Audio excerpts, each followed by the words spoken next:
தேவனுடைய பரிசுத்த நாமத்திற்கு மகிமை உண்டாவதாக.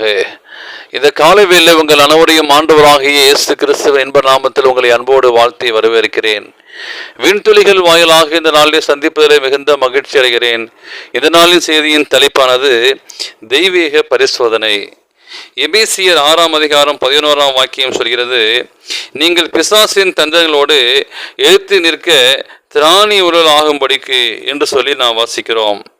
இந்த உலகமானது பாவத்தில் விழுந்தது, தேவ கோபாக்கினைக்கு ஆளாகி பின்பு தேவனுடைய புத்திராவதற்கு கிறிஸ்துவின் முன்மாதிரியான குணலட்சணங்களை கடைபிடிப்போர் பரலோகத்தின் பிரியத்தையும் ஆசீர்வாதத்தையும் பெற்றுக்கொள்ள தாங்கள் நிறைவேறிய வேண்டிய முக்கியமான பணியை சேராபீன்கள் கேருபீன்கள் ஆச்சரியத்துடன் குதூகலத்துடன் உற்று நோக்கி கொண்டிருக்கிறார்கள். தன்னால் மீட்கப்பட்ட சபையிடத்திலிருந்து அந்த மகிமையை பெற்றுக்கொள்ளத்தக்கதாக ஆண்டவர் ஏராளமான காரியங்களை நமக்கு அருளியுள்ளார். சபையானது கிறிஸ்துவின் நீதியை அணிந்து அவருடைய கிருபை, அன்பு, இரக்கம் இவற்றிற்கு களஞ்சியமாய் திகழ்கிறது. கிறிஸ்து தம்முடைய ஜெபத்தில் பிதாவாகிய தேவனுக்கு மனிதகுலத்தின் மீது கொண்ட அன்பு அவர் குமாரனாகிய கிறிஸ்துவில் கொண்ட அன்பை போன்றது, பெரிது. நாம் நித்தியமாய் பிதாவோடு குமாரனோடு ஆவியானவரோடு ஒன்றாயிருப்போம் என்று குறிப்பிட்டது.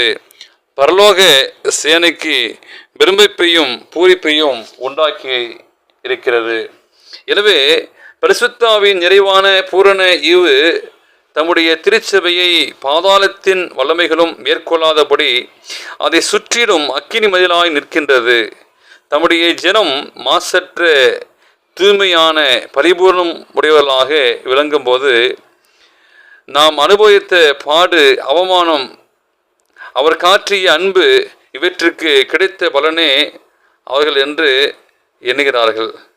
பின்னும் அவனை நோக்கி, ஆட்டுக்குட்டியானவரின் கல்யாண விருந்திற்கு அடைக்கப்பட்டவர்கள் பாக்கியவான்கள் என்று எழுது என்றான். மேலும் இவர்கள் தேவனுடைய சத்திய வசனம் என்று சொன்னான். வெளிப்படுத்தல் 19:9 சுத்தமும் உண்மையுள்ளதோர் எனவே ஜனமே தெய்வத்திற்கென்று இருப்பார்கள். விரைவில் ஏற்படும் புடமிடுதலின் பொழுது கர்த்தருக்குடைய சுத்திகரிப்பின் நேரம் அவரை கரத்தில் இருக்கிறது என்றும் அவர் தம்முடைய கரத்தை சுத்தமாக துலக்கும் காலம் சமமாயிருக்கிறது என்றும் அடையாளங்களை காட்டுகின்றது. எனவே தெய்வீக அந்த பரிசோதனையிலே ஆண்டவர் நம்மளை பரிசுத்தப்படுத்துகிறார். நீங்கள் நாளும் ஆண்டு சமூகத்தில் நம்ம ஒப்புக் கொடுப்போம். ஒரே நம்பரத்திலே பாவத்தின் சிந்தனை இருக்குமானால் அதிலிருந்து விடுதலை பெறுவோம்.